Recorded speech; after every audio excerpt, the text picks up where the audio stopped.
আসবে না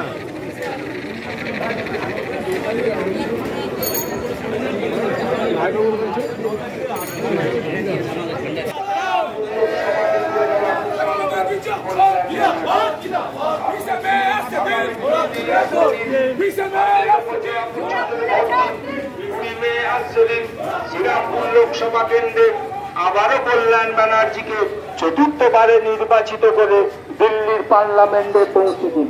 আবারও কল্যাণ, সবার কল্যাণ, বারবার কল্যাণ। ভাই তুমি ভোট দেবে কোনখানে? ভোট ভোট ভোট এই সকাল সকাল ভোট নিজের ভোট নিজে দিন, উন্নয়নের ভোট দিন।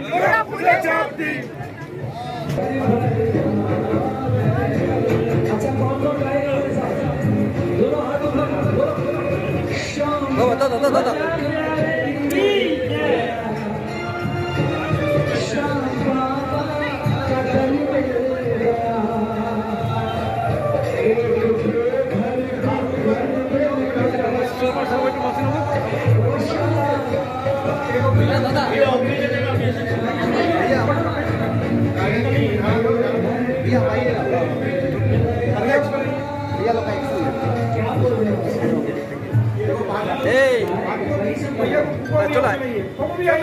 चलिए दादा को बहुत এই তো একদম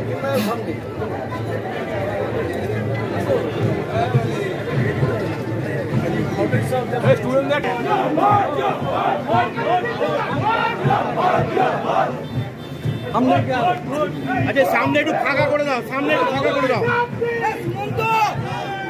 সামনেটা ছাড়।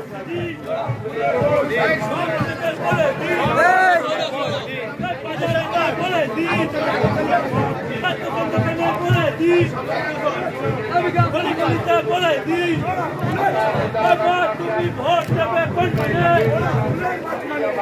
তুমি ভোট দেবে কোনখানে? ভোট ভোট ভোট দিন, ভোট ভোট ভোট দিন।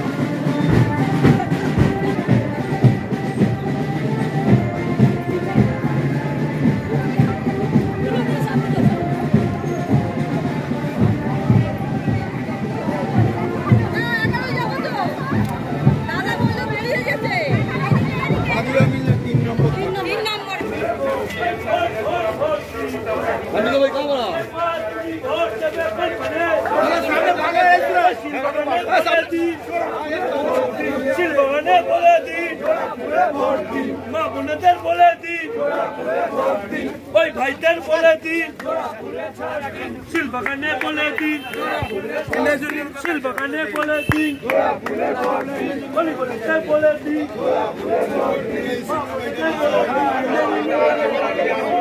वोटों से विजय बनाइए। माता पिता रखना ध्यान, जुड़ा फूल में लगे निशान। भैया भाभी रखना ख्याल, जुड़ा फूल में लगे। বড় চলবে যা দাদা, রাজ্যপালের কাছে পুলিশ যাচ্ছে এরকম একটি না, রাজ্যপাল ভবনে রাজ্যপালের বিরুদ্ধে একটা শ্লীলতাহানির অভিযোগ হয়েছে, পুলিশ গেছে। হ্যাঁ, অসুবিধা কিছু নেই। কারণটা হচ্ছে ললিতা কুমারীর কেসে প্রিলিমিনারি ইনভেস্টিগেশন পুলিশ করতেই পারে, প্রিলিমিনারি ইনভেস্টিগেশন করবে। সেই প্রিলিমিনারি ইনভেস্টিগেশন করে তারা যা মতামত আছে সে মতামত তো তাদের রাখতেই হবে। প্রিলিমিনারি ইনভেস্টিগেশন তো করতেই পারে, এখন এফআইআর লজ তো করেনি। প্রিলিমিনারি ইনভেস্টিগেশন করার অধিকার পুলিশের আছে ললিতা কুমারীর কেসের জন্য। সাংবিধানিক বাদ যেটা আছে, প্রসিকিউশন করতে পারবে না। ইনভেস্টিগেশন এবং প্রসিকিউশনের মধ্যে তফাৎ আছে। ইনভেস্টিগেশন এখন করতেই পারে এবং preliminary investigation, not a regular investigation করতেই পারে। যেটা সবচেয়ে সমস্যা হচ্ছে এটা হচ্ছে ভারতবর্ষের যারা সংবিধান প্রণয়ন করেছেন তারা কখনো ভাবেনি যে বিজেপির আমলে যে রাজ্যপালগুলো আসবে তাদের বিরুদ্ধে প্রসিকিউশন করা, তাদের বিরুদ্ধে কেস করার দরকার আছে। তারা যদি জানতেন যে এই ধরনের গভর্নর আসবে, হ্যাঁ, তাহলে এই সংবিধানে ওই প্রোটেকশনটা রাখতো না।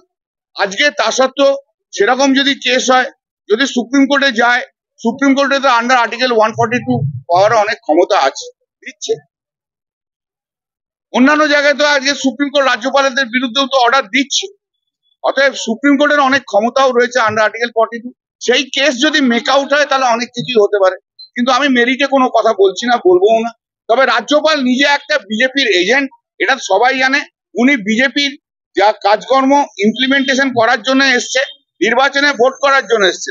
গতকাল রাজভবনে থেকে নরেন্দ্র মোদী এবং রাজ্যপালের মধ্যে সলা পরামর্শ হয়েছে কিভাবে সমস্ত কিছু সেন্ট্রাল ফোর্স করে ইউটিলাইজ করে এখানে ইলেকশন করা যায়, বিজেপি গুন্ডাদের কি করে ছাড়া যায়, সমস্ত কালকে গভর্নর হাউসে প্রাইম মিনিস্টার এবং রাজ্যপালের মধ্যে কথাবার্তা হয়ে গেছে।